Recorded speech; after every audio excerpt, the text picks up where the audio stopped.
Ribuan krama Banjarjasan Desa Sebatu, Kecamatan Tegalalang, Gianyar, tumpah ruah menyambut kedatangan Ketua DPP PDI Perjuangan, Made Urip.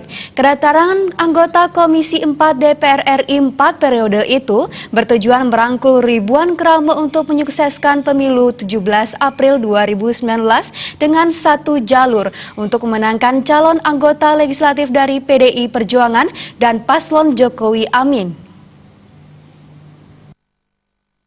Kedatangan Ketua DPP PD Perjuangan Made Urip yang juga anggota Badan Anggaran MPR RI kali ini disambut ribuan kerabat Banjarjasan yang didampingi Ketua DPC PDIP Gianyar sekaligus Bupati Gianyar Imade Mahayastra. Tampak hadir caleg DPRD Bali Dapil Gianyar Ika Dekdiana dan caleg DPRD Gianyar Dapil Payangan dan Tegalalang Nyoman Kandel serta para manggala adat, pengelisir dan sesepuh Banjarjasan. Klien adat Banjarjasan Wayan Tanggi Asmara mengucapkan terima kasih atas perhatian Made Urip bersama jajaran PD Perjuangan termasuk Bupati Mahayastra yang telah banyak berjasa bagi Banjarjasan selama ini. Seluruh kerabat Banjarjasan siap memberi dukungan dan doa restu agar kembali terpilih menjadi wakil rakyat.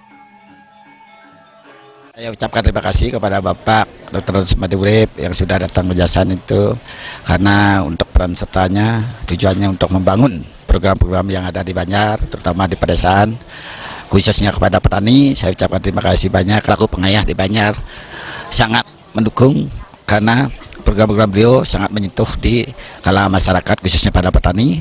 Saya sangat mendukung juga untuk beliau menjadi kembali anggota DPRI menuju ke Senayan atau di DPRI di pusat. Made Urip juga mengucapkan terima kasih sudah dibukakan pintu lebar-lebar dan bahkan hampir 90% suara untuk Koster Aceh saat Pilgub Bali 2018. Sebagai petugas partai, wakil rakyat sejuta traktor ini kembali ditugaskan menjadi caleg DPR RI untuk kali kelima, sehingga ia meminta dukungan agar fokus satu jalur untuk paket PD Perjuangan. Tidak semua partai politik bisa memenuhi ambang batas 4% ke Senayan. Sesuai arahan, masyarakat diharapkan memberikan dukungan bagi caleg DPRD Gianyar Nyoman Kandel nomor 8 dan untuk caleg DPRD Bali Kadek Diana nomor 1 serta untuk DPR RI Made Urip nomor urut 1 serta paslon Capres-Cawapres Jokowi Amin. 9 sampai makin dikit malih ke judi ratus caleg ring DPR RI untuk kelima kalinya. Nah, dijang lunas dukungan support tidak ada desa sampai diki ring sementara dijang desa adat Jasar pediki dengan pemilih yang begitu besar diki hampir 1.200. Mari kita fokuskan suara kita kepada paket PDI Perjuangan pediki. Jangan yakin diki apun sulit, rasa persatuan diki apun luar biasa, menyatu diki ring PDI Perjuangan. Diko perlu terus dilanjutkan pediki. Sebagai caleg newcomer atau pendatang baru, Nyoman Kandel mengakui ditugaskan berpaket satu jalur untuk bersama-sama membina kerama Banjarjasan, sekaligus diberikan instruksi untuk menyerap dan memperjuangkan aspirasi masyarakat. Saya selaku caleg dari PDI Perjuangan yang dipaketkan satu jalur dengan DPR Kabupaten saya nomor 8, DPRD Provinsi Bali Bapak Kadek Diana nomor 1, DPR RI Bapak Urip.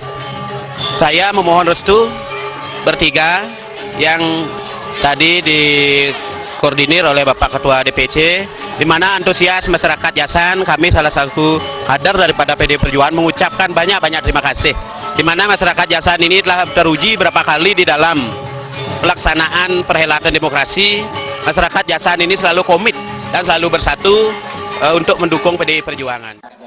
Selaku Ketua DPC PD Perjuangan, Bupati Mahayastra menegaskan sepak terjang kader paling senior asal Tabanan, Made Urip tidak perlu diragukan lagi dan terbukti seluruh petani pasti mengenal Made Urip. Nyoman Kandel sebagai caleg yang baru maju dikenal sangat membantu masyarakat. Bupati Mahayastra pun kembali meminta minimal 90% untuk Made Urip termasuk Kadek Diana dan Nyoman Kandel. Bahkan 100% suara diraih demi kemenangan Jokowi Amin. Tim Liputan Bali.